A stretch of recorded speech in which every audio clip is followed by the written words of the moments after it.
classroom office. Hello mga bata, bago tayo mag-umpisa sa ating klase, tayo tumayo at tayo'y manalangin.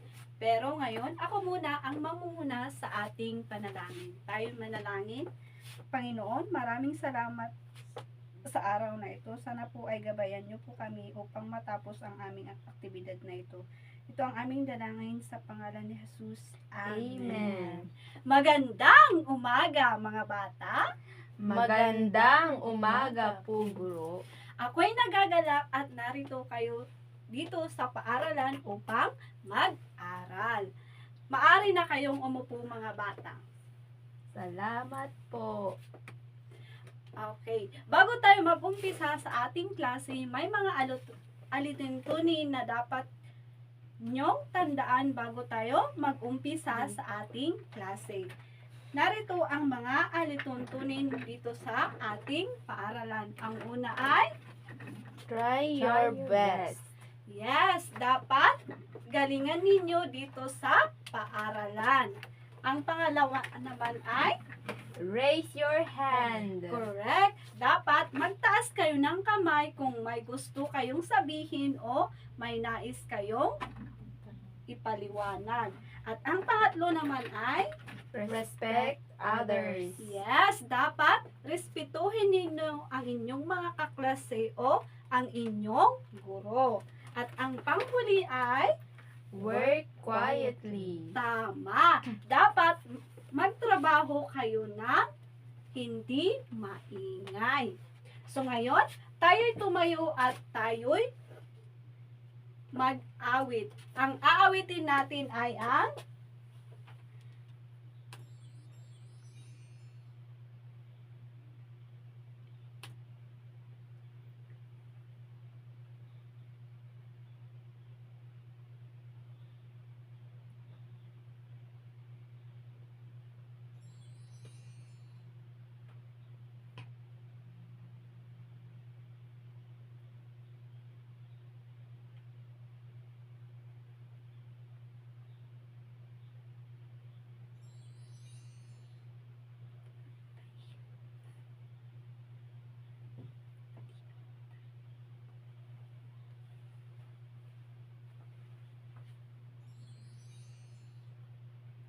sabihin ninyo kung ano ang pangalan nito. Naintindihan ba mga bata? Yes, Opo. ma'am. Sino ang gustong pumunta dito at maunang... Ma'am Shak. Oh, yes, Emily?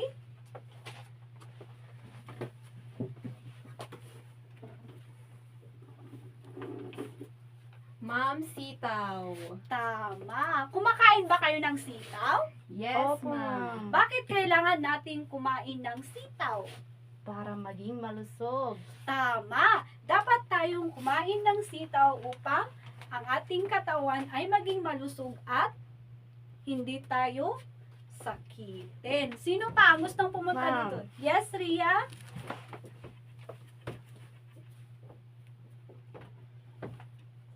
Ma'am, Wow. squash. Kumakain ka ba ng squash? Or Yes, kalabasa? ma'am. Very good. Dapat tayong kumain ng gulay. Sino pa? Ma'am Shak. Yes, Emily? What's this? Ano kaya yan? Ma'am Talong. Talong. Oh. Naranasan nyo na bang nagtanim ng talong? Ma'am, yes. Yes, ma'am. Wow! Natutuwa ako at naranasan nyo ng nagtanim ng talong. Ako'y nagagalak dahil alam ko na tumutulong kayo sa inyong mga magulang. So ngayon, ating pag-aaralan ang tamang pagtatanim ng halaman.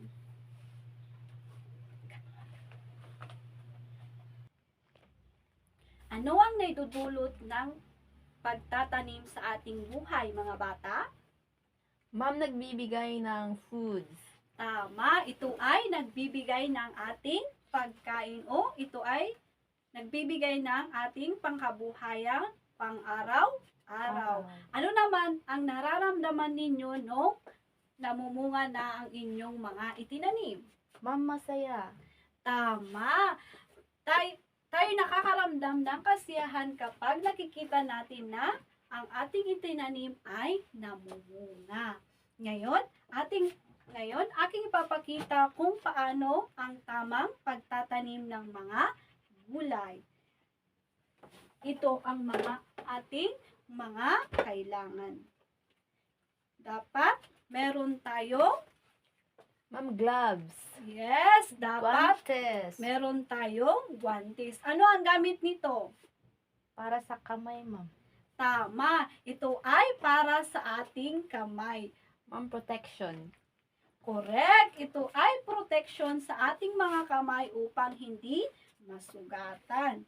At ang pangalawa naman na ating kakailanganin ay Paso. Ay, tama ba? tama, ito ay paso. Ito ay pwedeng hindi tayo gumamit kapag yung mga lumang Ma'am, day pilid, ma'am. tama. O di kayo yung mga sira-sirang bote ng mga tubig o maliliit na plastic.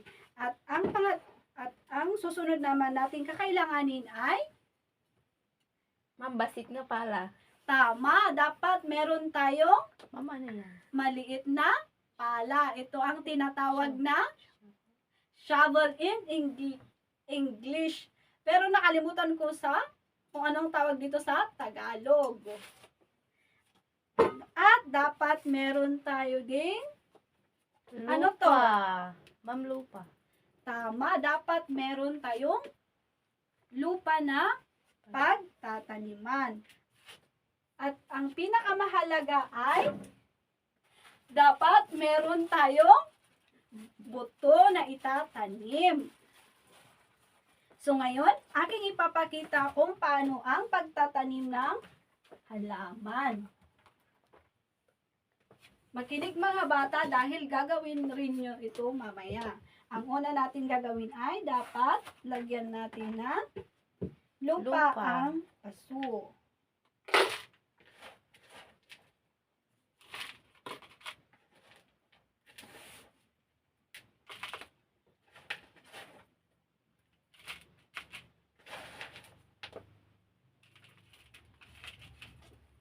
Ma'am, uston.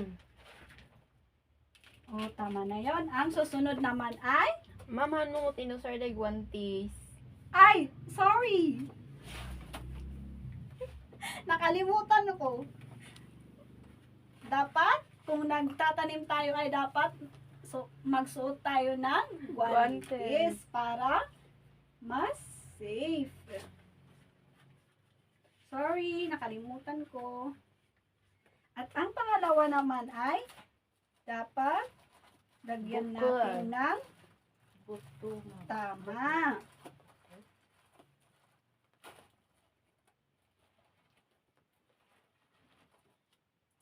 At ilalagay natin dito sa ating Paso. paso na may lupa. Ma'am, anong gamit niyan? Ito ay pangbungkal kung matigas yung lupa na ating Tataniman. pagtataniman. Ganon. At ang susunod naman natin gagawin ay didiligan natin.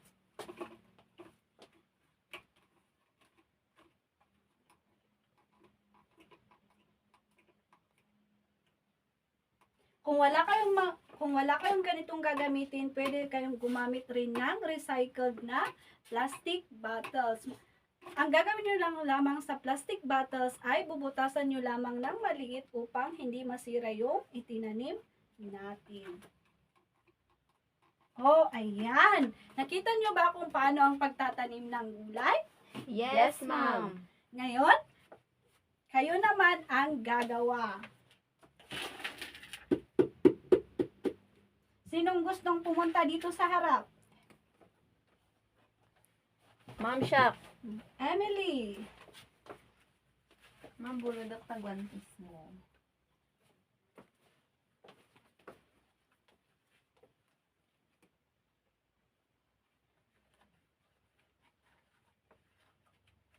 First, gloves. Tapos, Lagyan ng lupa.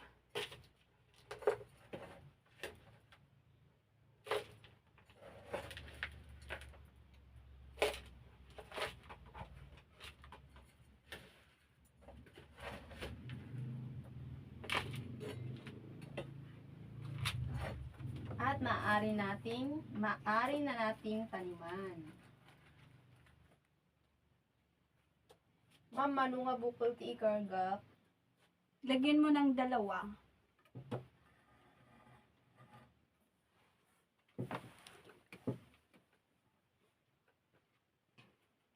Pagkatapos niyan, Yan ng tubig.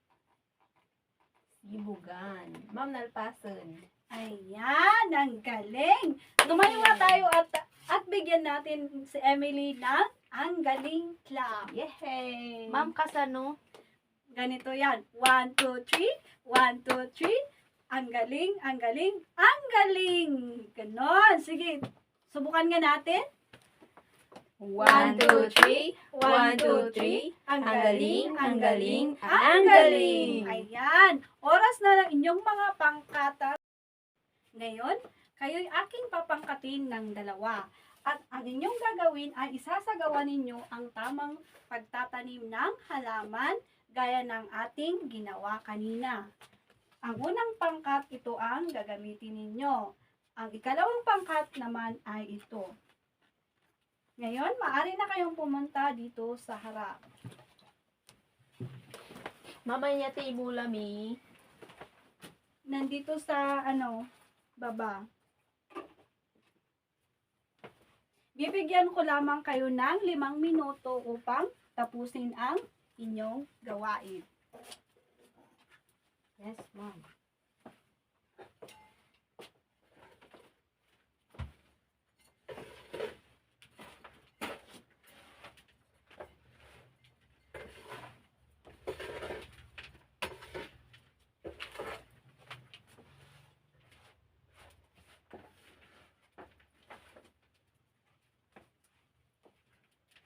Paalala mga bata, mag-ingat sa pagtatanim upang hindi kayo masugatan.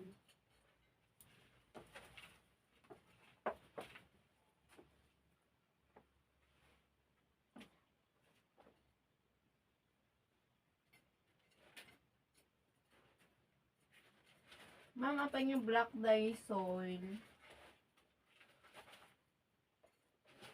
Para maging ang ganitong klase ng lupa ay magandang pagtamnan kasi ito ay maraming pataba o magandang lupa na taniman.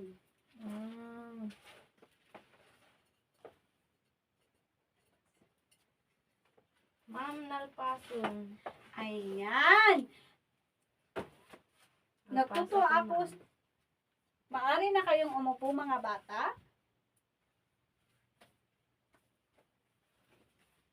Natutuwa ako at inyong isinagawa ng maayos ang inyong mga gawain. Tumayo tayo at bigyan natin ang ating mga sarili ng very good clap. 1, 2, 3. 1, 2, 3. Very good, very good, very good. Oh, sige, subukan nga natin. 1, 2, 3. 1, 2, 3. Very good, very good, very very good. good. Ayan, tapos na mga bata. At ilabas ninyo ang inyong kwaderno upang kopyahin ang inyong takdang aralin. Narito ang inyong takdang aralin. Ano ang kahalagahan ng pag-aaral sa pagtatanim ng mga gulay? Pangalawa, paano nakakatulong ang pagtatanim ng mga gulay sa ating kapaligiran? Kung hindi nyo alam kung paano sagutin ito, pwede kayong magpatulong sa inyong mga magulang. Naintindihan ba mga bata? Ma'am, ipa-answer ka nun ni Rhea rin kin mama na Ang kadi, ma'am. Dapat magpatulong kayo sa inyong mga magulang. Yes, ma'am. Paalam mga bata. paalam po, guro. Guro.